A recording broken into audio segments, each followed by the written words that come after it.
Hello, everybody. Thank you for joining us. Today's webinar is Successful Landing Page Strategies from a Designer's Perspective. Those of you that might know me or have looked me up before today's webinar might say, well, Hank's not a designer. Why is he going to give us his perspective? I'm actually joined by a very special co-host today that's going to walk us through strategies for landing pages, maybe a little bit of what to do and what not to do. My name is Hank Hoffmeier. I am the Senior Manager of Client Solutions, and I'm also the Digital Marketing Infotainer because I like to make marketing fun and successful. Today, I'm joined by Danielle Welch, and I'm going to let her introduce herself. Hi, I'm Danielle Welch, and I am the designer whose perspective you're going to be getting today. I've been at iContact for almost 4 years, and just really like helping people make things that look great and work really well for them at the same time. And thank you for joining me today. I had a lot of time preparing this webinar with you because I think, we could talk about what landing pages are, how to use them, but looking at it from a designer's perspective probably is a little bit more powerful because not only should you have a landing page, it needs to be designed so that it's effective. Thank you for joining me today. Yeah, thank you for letting me join you. It's going to be fun, I think. And folks, to get things started, I definitely like to have audience participation. I see some folks on this webinar that I've actually met in person and had some interaction, and it was at a conference for one person, it was at a workshop for another. Please go ahead in the Q&A section. I want to warm you up to get those fingers going when you have questions. Let me know where you're from today. I definitely want to see what part of the country, what part of the world you're from today. Just drop it in the Q&A section and we'll get to know. I know somebody from Canada is with us today because I know that person already. We have Troy, Michigan, that's Darren, and I know Darren as well. Keep those coming. I'm going to read those while I'm going through here and love to hear where you're from. Let's talk about what we're going to present to you today. The first thing is we're going to cover what is a landing page, because maybe you know what a landing page is, but do you really know what a landing page is? We'll find out, especially with the test at the end of today's webinar. Just kidding, no test today. Don't want you to think too much. I just want you to absorb. We're going to talk about the key elements of a landing page and why they're important. Then also we're going to talk about some common mistakes and some tips. That's where Danielle's going to shine today.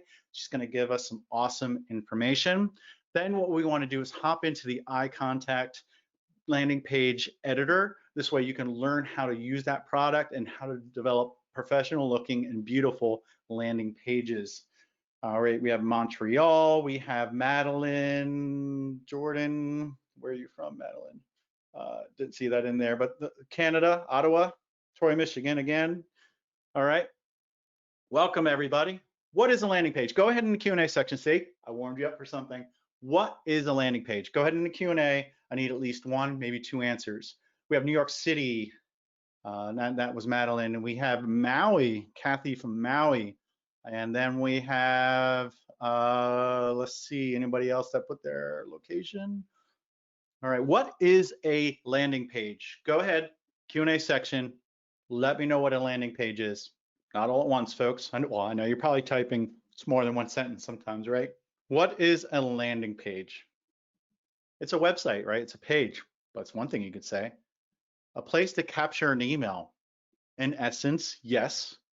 That's a great answer. It's also an opportunity to showcase a product or service, right? It's many things. Landing pages are a specific page for a product or service.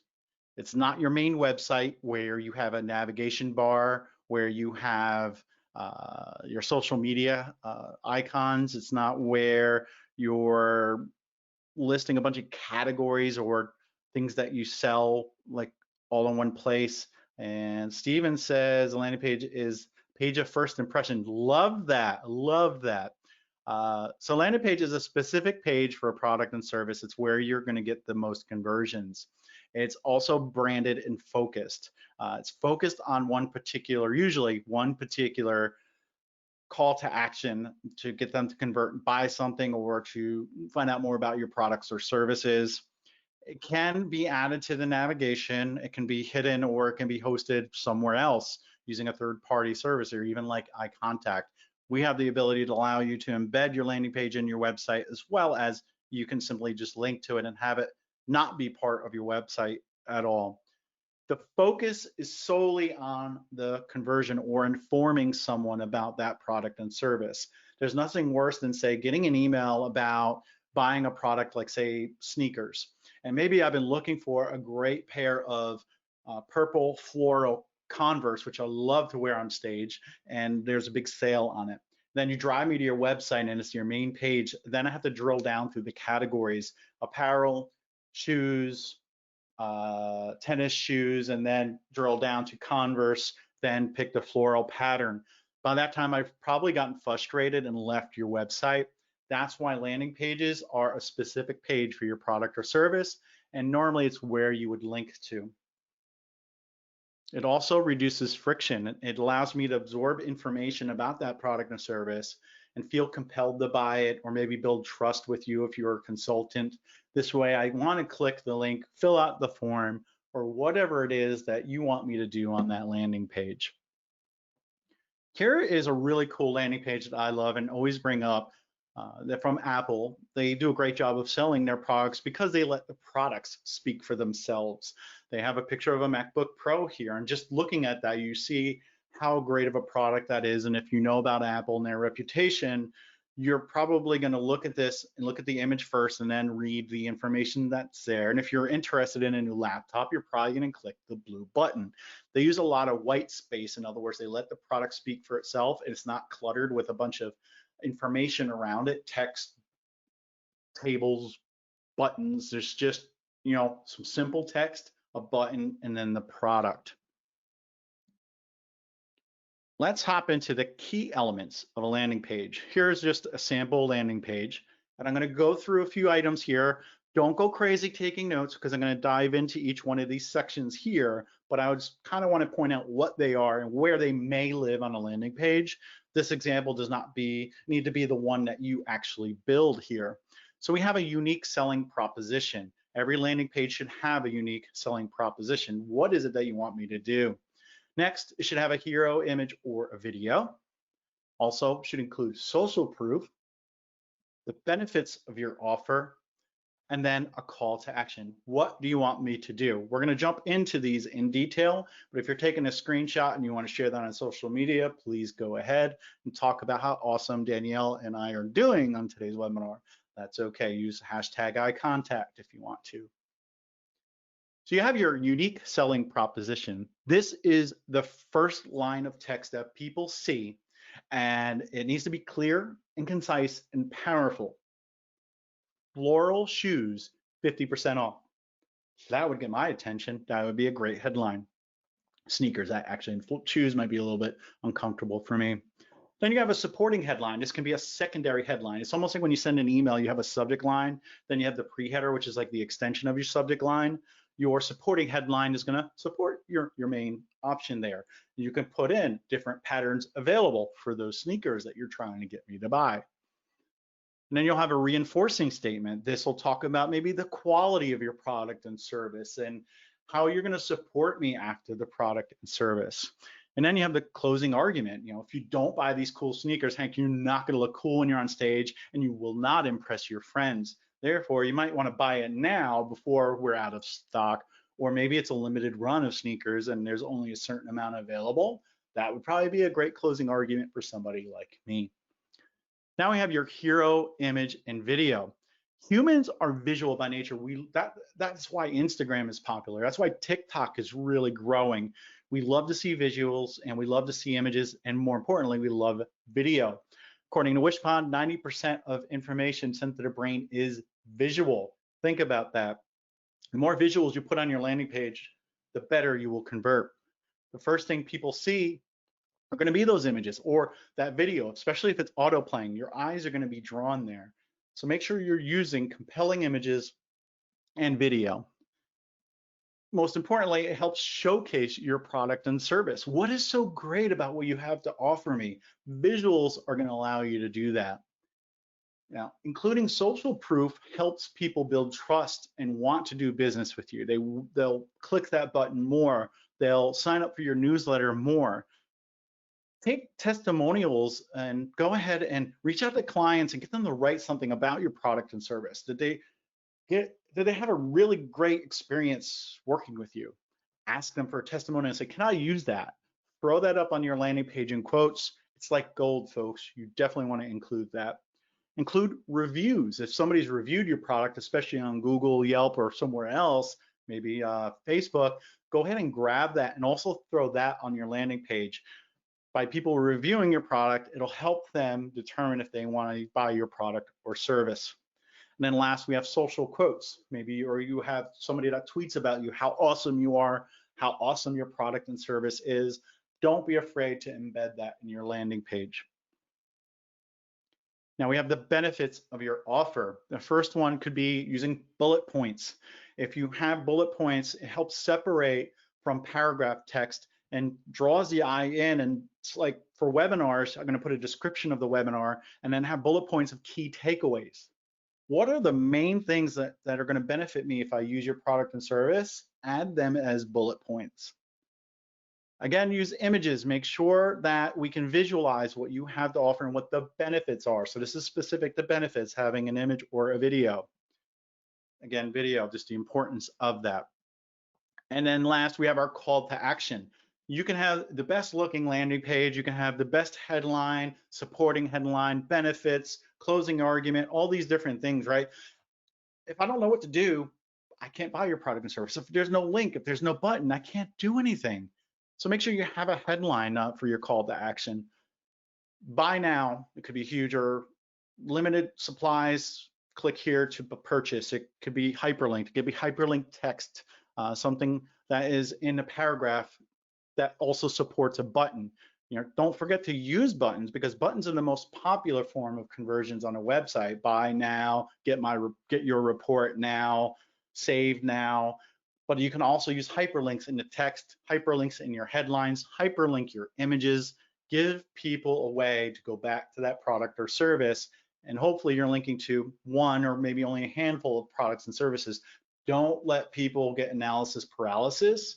What do I need to click on, right? Where do I need to click? And then where am I going to go after I click that? You don't want to send one link to one page that has nothing to do with your website, I mean your product or service, like your reviews, right? Because that should be on your landing page. You don't want to bring them to your reviews, bring them to that product or service so they can actually convert. And then last was the closing argument. I don't have a slide for that, but it's kind of optional away, but the closing argument is kind of really reinforcing why I should click that button. And with that, I'm going to hand it over to Danielle. She's going to talk about some mistakes and tips when it comes to landing pages. But before I hand it over, make sure if you have any questions, you have them now, drop them in the Q&A section. We'll get to those shortly. And we'll also have a demo of the product. Danielle, it's all yours. Great. So I'm going to go over with you today 4 big mistakes that I see fairly often with landing pages, and a couple tips to help you maybe avoid them and get the most out of your landing page.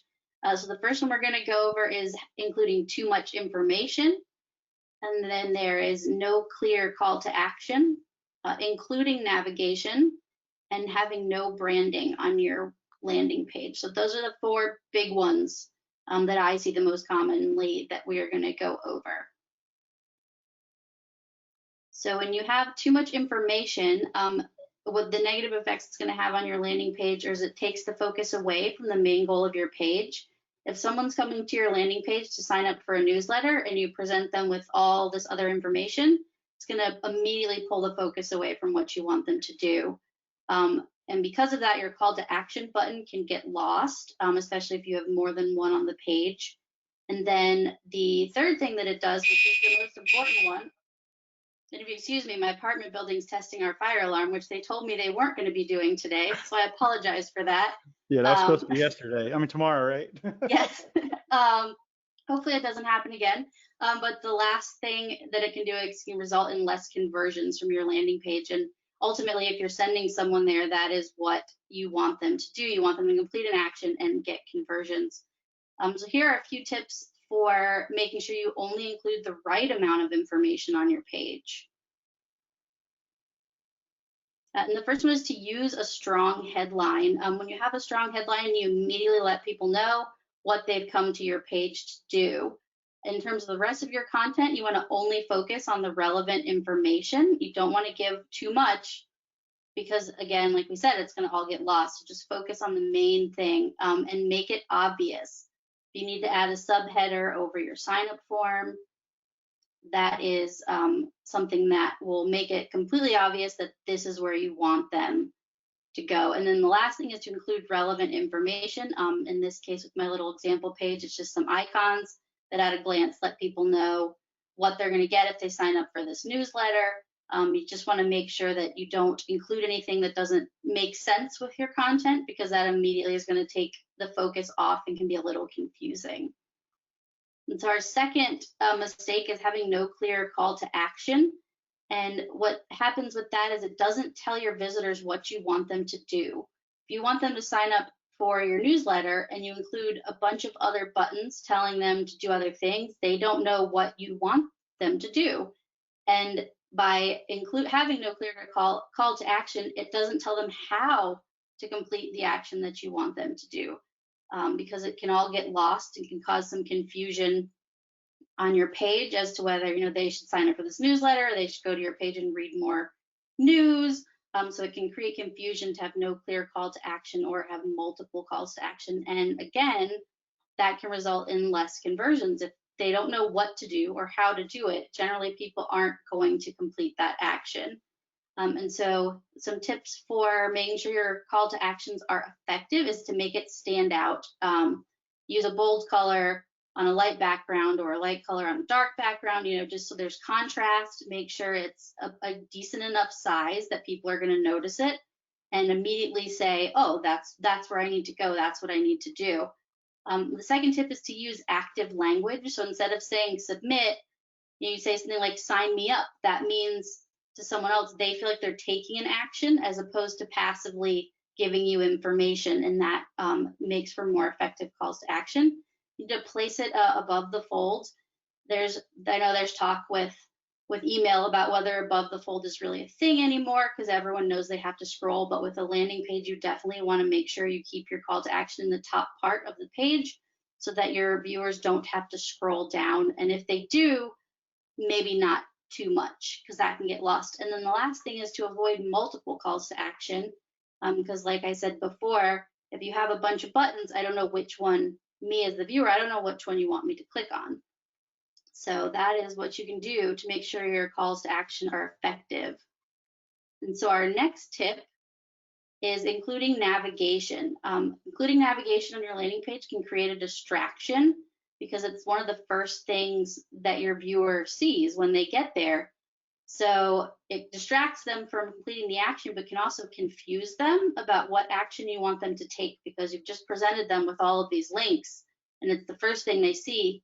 They don't know if you want them to click on that or if they're supposed to be looking for something else. And because of that, it can lead your visitors away from your page before they complete the action because they've clicked on one of your links as opposed to filling out your sign up form or whatever the action is you want them to complete. And if you haven't guessed yet, the last thing that does, it can result in less conversions, because if people are not on your page anymore, they can't click on the button. So some conversion, tips folks. That it's all about the conversions. Yep. Some tips for kind of alternates that you can use instead of a navigation bar are to just skip it altogether. Just get rid of it. This is not your website. They don't need to navigate around your website. A landing page is an entity in and of itself. That's just, it belongs to your branding and your campaign, but it is not your website. So you can just skip the navigation bar. Now you can replace that with a strong headline that points people towards what action you want them to take or what they're on your page to do. If you want to have people kind of be able to explore your website after they fill out your landing page, you can include your navigation on a confirmation page. And if you absolutely have to have it on your landing page, make sure you put it at the bottom. That way it is not the first thing that someone sees. They're not immediately going to click on it. It may be the last thing they see, and after that, they've already figured out what you want them to do. So that goes into our last mistake, which is a lack of branding. Brand consistency is super important, as is visual consistency. So if your landing page is not branded, it can cause confusion. If I go from an email or a website that looks one way and all of a sudden I've clicked into this other page that has no branding, I'm going to be a little confused as to what happened. Have I got to the right place? Is this where I'm supposed to be? And that, the confusion and not really knowing, can make visitors wary to complete the action. It doesn't seem as trustworthy if your brand that I am familiar with is not on that page. I'm going to be a little cautious about giving information to this other page, which, just like all the rest of them, can result in less conversions. So a couple quick tips for branding your landing page is to always include your logo. You want that to be the first thing that people see. They know that's who you are.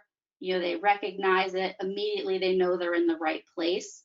You also need to use your branding styles, fonts, colors, button styles, etc., because that just reinforces the look that people are used to seeing from you, which again creates a visual consistency across emails, landing page, website. And the big thing with that is branding is trust. When someone knows your brand, they trust your brand. So you want to make sure that you keep that there so they know that this is someone that they trust and they want to complete the action on your landing page. We're going to hop into the demo. Just give me 1 second. I am going to pass over the screen sharing to Danielle so that she can go ahead and do that. All right. You guys seeing my screen here with my blank landing page? Yes, I see it. Perfect. Okay. So in the landing page editor in iContact, I've already gone in and put in some of my theme styles here, which would be where your branding goes, just to make things a little bit quicker. But that's something that's an easy way to make sure that you're keeping your landing page branded, is by just going ahead and setting the styles right here on the side. Make sure, guys, if you have questions, drop those in the Q&A section. I see some in there now. We're going to get to those shortly. But Danielle's going to build this landing page in a very decently fast fashion, and something you can actually do in the editor. And she's going to point out some tips along the way. Yeah, what I'm doing now is I'm just putting in my rows and columns. For me personally, it just makes things a little bit easier to have my rows and columns kind of laid out to start with, and then I know what my layout is doing from the beginning.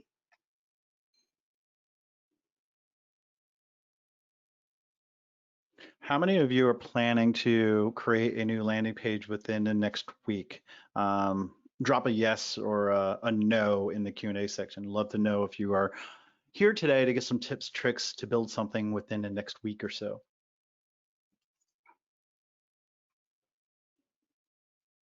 And one of the things that you'll notice I'm doing as I'm building this is adjusting the spacing on my rows and columns and also the elements on the page. That's something that you kind of have to play around with a little bit with your elements to make sure that your spacing is how you want it. I have just made this page already in another window I have it, so I'm checking my my spacing to make sure everything looks good, but it is a little bit of trial and error when it comes to that. And folks, I'm not sure if you're aware, but at iContact, we have designers that work with our customers. In other words, if you need a landing page built for you, we can do that for you. If you need a template built for you, we can do that. If you need graphics and animated GIF created for your emails or your landing pages, that's something that we offer at iContact. Therefore, if you're not an iContact customer, hopefully you'll consider us. Or if you still just need some work done, let us know. We'll see how we can make that happen for you. I see a lot of people, Danielle, they say they're going to be building a landing page this week. One person is just gathering knowledge, which is always good to have. And it's great that a lot of folks are looking to build one. Molly's building one today. Good luck with that, Molly. If we can help in any way, let us know.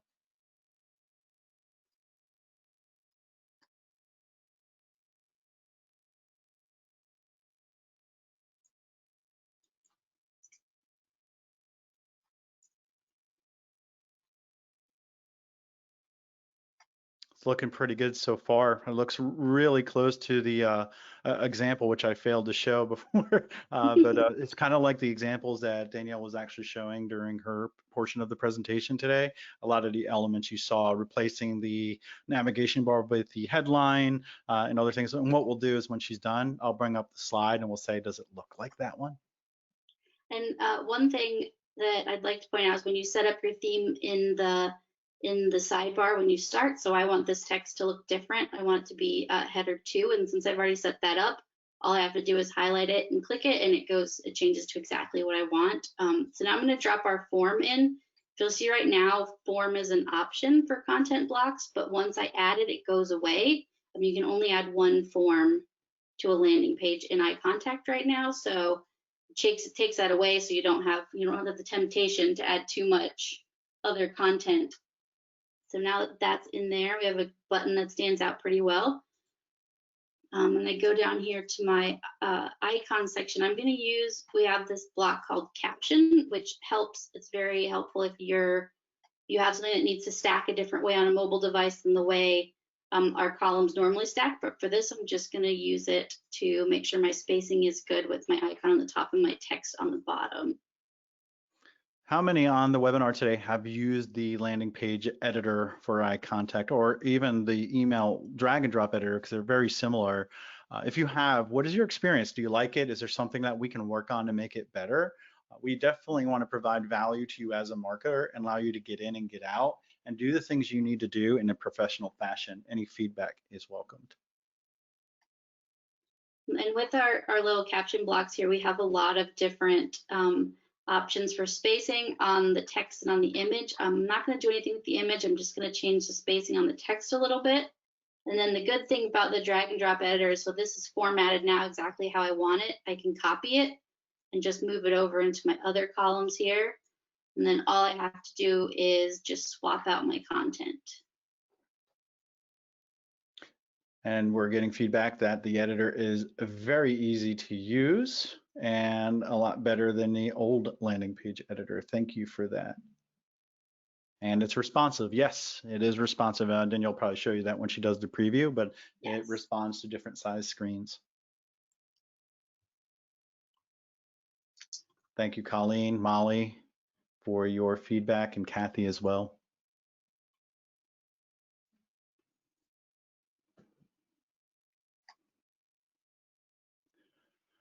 A little feedback, it'd be nice to have a template to choose from. That is something I can definitely push to the product team to see if there's something we can do, because I know we have templates and inspiration for emails. Why not for template landing pages? As I'm finishing up my 3 columns down here, I just adjusted my spacing and styling how I wanted on that first one, and then just copied it over. And then since I am copying, I want to always make sure I remove the formatting just to make sure there's nothing kind of lingering there. And it'll automatically default it to whatever I set the body text to in my style.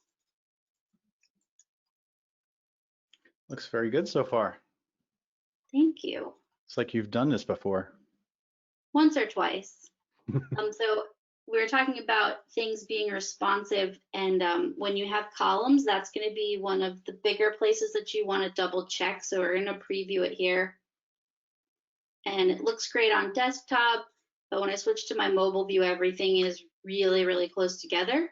So I'm going to go in here and change the spacing on these columns by adding 15 pixels of padding to the top and the bottom, and reducing our column gaps a little bit wider. And then if we go in here again and look, now it's a lot easier to see where everything ends. It looks a lot better. Looks a lot better. And again, that's just something that you kind of have to play around with a little bit. And once you have it, if you need it somewhere else, it's easy enough to copy that whole row. If I wanted 6 icons for whatever reason, I could just copy that, and then I would have same thing again. We don't need that though, so we're going to get rid of those. Hey Danielle, and when you're done, we have a question around analytics. I don't know if you do have a landing page in here that might have some analytics to look at. I don't, unfortunately. Okay, I might be able to pull one up while we're going over some other questions. But the answer to that so far is yes, we do. But I want to show you that and I'll let you know more about that. We'll go over that in a few moments. And so now we're finished. So we can go ahead and preview that again, just to see how it would look on the desktop. It looks pretty great. We're going to double check our mobile version. That's another thing you always want to make sure is that your landing page translates well to mobile. And here in the mobile view, it looks great as well. So we're ready to publish it if we wanted to do that. So, we just enter our information here and you're just ready to go. And from there, you'd be able to get either a link to the landing page if you just want to share it on social media or in an email, or you can grab the code and embed it on your website. And pretty much, let's go back and take a look at it because I want people to take a mental picture, because when you come back to giving me control, I want to show the picture of where we were going to start from.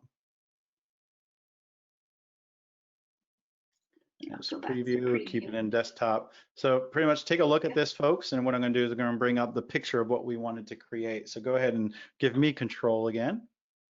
All right. Screen. All right, folks, you had that mental picture in your mind, and this is what it should have looked like, which I believe it does. Awesome job, Danielle. Thank you so much for creating that on the fly and showing us how easy the editor is to use.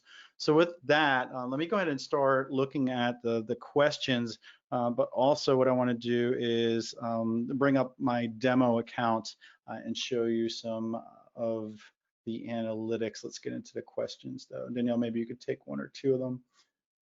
Sure. All right. For adding hyperlinks, should these be added throughout the landing page? For example, when writing a blog, I always try to link keywords as much as possible to other articles I've written or other parts of the company website. Should you do the same thing with a landing page? It'd probably be best to avoid that for the most part, because if you've sent someone to your landing page, you want them to do one particular thing. You don't want to lead them elsewhere.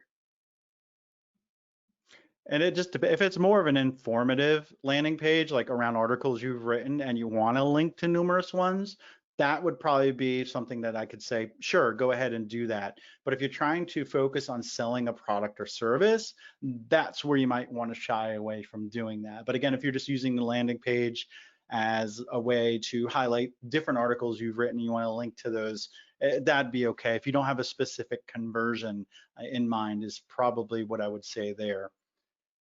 All right. Now it's from Madeline, and also she's asking, do you suggest any tools to test a headline strength?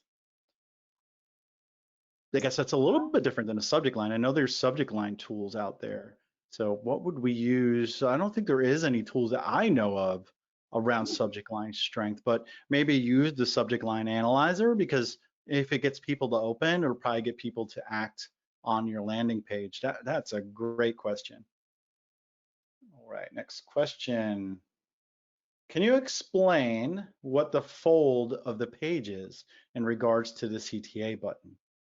Thanks. Yeah, so the term above the fold comes from newspapers, actually. So everything that was super important, you didn't have to unfold the newspaper to see it. It was right there on the front page. So on a landing page or a website or an email, it's just the information that's going to show without someone having to scroll down on your page. So everything that you keep towards the top, the important stuff. All right, I think I found a landing page. It doesn't have a lot of data, but I'm going to show this. Danielle, are you seeing the landing page analytics? Yes, I see them. All right, so this was one that I just named Happy Friday. It was a test landing page I created. There's my title, there's my URL when it was first published, how many total visits, unique visits, how many clicks on that landing page, and then if you had a form, it'd have form completions. And this is what I wanted to verify, because it's always when you're put on the spot, you're like, is this true? Is this true? Yet we can determine if they came from an email, if you have them in iContact, or if it's other. If they came from, say, social media, that would mean that they're other, they're not in your iContact account. So again, up here, you have the analytics, but then here it just tells you how many new contacts. Therefore, if you had an iContact sign up form on your landing page and it converted, you would actually know how many people converted. Then you have the clicks down here as well, and you can determine who clicked. You can preview the landing page, review it, wherever it lives, and you can export all the data. Hopefully that helped with that question there. For CTAs, do pronouns matter in terms of taking action? In other words, save my seat rather than save your seat. They're both fairly active. They imply that, when you complete the action, something is going to happen. I would say if you wanted to pick one that was maybe a little stronger, save my seat maybe a little bit, but I don't know if it would make a huge difference one way or the other because it's both pretty good active language. Using save my seat though implies that I'm doing it, which could give it a little bit of an edge over save your seat. It's exactly what I was going to say. It's like psychology. I think, if you're talking about me doing something rather than you, and that means you're addressing a larger group, the what I'm doing is more important than what other people might be doing. I agree. Save my seat is better than save your seat. Get my report rather than get your report. Both can probably, it'd be great to probably, test those and see too as well. But I think using the my is better, especially for me. I think I would probably engage more with the my. Can you ask for more information than just email when you're creating the form? The answer there is yes. A lot of times when I'm talking about email forms on a website, when you're trying to just do a newsletter, there's two pieces of information you need to start a relationship with someone. That's the email address, so you can send them an email. And I always recommend the first name so you can personalize your emails. You can get away with just email, but email and first name are probably the two bits of information you need to start a relationship. Now, if I was selling sneakers and someone asked me for my email address, first name, last year's tax amount, blood type, and the color of my house, I'm probably not going to fill out that form. But if you need to know some of that additional information, you can always just start with the email address and the first name, and then do a survey later or ask people to update their profile to get that information. But if you're looking for company name because you're B2B, that's probably fine. What I always recommend is don't ask for more information than you need to start that relationship or to start targeting them efficiently. In other words, location might be important for what you do, but don't just add 15 fields for me to fill out for no reason whatsoever. If I'm going to get a report that's worth $5,000 that your company did and you're B2B, I'm probably going to let you know my company size, my company name, where I'm located, and all that information. It just depends on what type of business you're in, what you do, and think about what type of information people are willing to give up for that. Hopefully that was helpful. And I'm just looking through a lot of great feedback on the editor, which is good. Are there analytics? I went over that. Any other questions? I got a couple more, at least one more here, but if you have other questions, please drop those in. Otherwise, maybe we can end a little early and get you ready so you can go take a break, get a drink, and then head to your next Zoom meeting. How do you personalize emails in iContact? That is an easy one. Pretty much what you can do is use a merge field. If you're collecting the first name from people from a form, it'll automatically be brought into iContact. And if you upload your Excel spreadsheets, you can add the email and the first name and whatever data. We'll have that, so you can put dear first name in brackets, comma, and then the rest of your content. Now you might say, well, what if I don't have the name? Is it going to be dear blank comma? We actually can fill that in, and you can customize that. Can say subscriber, newsletter, superstar, valued client, whatever you want. I think we default to subscriber. So we'd say hello subscriber if we don't have that data in there. But you can use more than just a first name to personalize. And I always recommend more than just in the subject line and then the first greeting line, I guess you call it. Put it somewhere in the body as well, because I think psychologically people read through that and then they might not realize that that was injected in there. Remember, Hank, comma, this shoe sale only lasts one day. Psychologically, I just read that, hear my name, and I love to hear my name when people call it. Not love, but gets my attention. Same thing with copy in an email or anywhere else. Any other questions? Last call, folks. Last call from Maui, from Ottawa, from Troy, Michigan. Where else? We got Florida. We got New York City. Any other questions? Well, we appreciate the time that you spent with us today to go over landing pages, and we hope you found this helpful. The recording will be on YouTube in a few days. If you don't mind, please check that out again. Give it a thumbs up. Subscribe if you like that so you can get all of our future webinars and other cool videos that we may post on our YouTube channel. Danielle, any parting thoughts on your side? Any last minute great tips you want to provide? Um, just when you make landing page or an email, just sometimes a lot less is more. Being straightforward and clean and just giving people what they need is always a great route to go. Yeah, I like that. Less is more, folks, especially you just brought it full circle back to that example from Apple that I shared. Less is more. Sometimes it's more compelling. Sometimes that feeling of mystery or mystique kind of gets people to click through and convert more, right? One last question from John is the content a less is more type of thing, or is there a sweet spot? We just said that, John. You were reading our mind. There's really no sweet spot, but really people don't want to spend all day reading something or looking at something or watching a 20-minute video when a 30-second spot would be a lot better. I would say test, test, test again, and then test your tests because you need to know what your audience likes, how they react. Because you as a marketer, I know we're always thinking, I created this. It's awesome. The world is going to love this. I'm going to be rich. And then you send it out and sometimes it bombs because you had your own voice, you had your own persona in mind, but you're not looking at your audience and you're not doing your due diligence of creating personas, which is your audience types, and you're not testing to see which subject line is doing good, which landing page copy is doing better. Try testing that all out, and that's what we're here for too. Support can help you. We have account managers that can help you. I'm available. Hit me up on the internet. I can be reached at Hank Hoffmeier on almost every social media channel there is. I think maybe not on MySpace, but TikTok, Instagram, Facebook. I'd be happy to help. And with that, we are going to conclude today's webinar. Hope you enjoyed it. Again, catch the recording, share it far and wide so people know how to create awesome landing pages. And for the folks that are creating those this week, best of luck. I hope it looks great. Share them with me. I'd love to take a look at them and see how they look.